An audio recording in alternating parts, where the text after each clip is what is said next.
أكبر مقلب بتشربه الست المظلومة إنها بتستحمل الإهانة وقلة القيمة وتهد صحتها وتقول علشان خاطر العيال، والنتيجة العيال بيكبروا ويلوموها هي.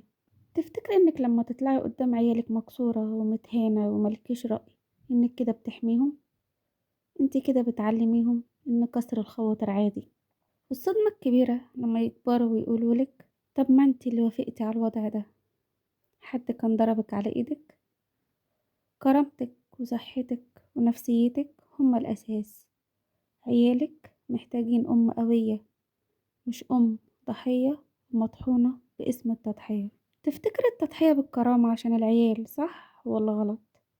شاركوني رأيكم. ولو عايشة الوجع ده محتاجة فضفضة ابعتيلي في الرسايل. صندوق أسرارنا بيسمعك بكل سرية من غير أسماء.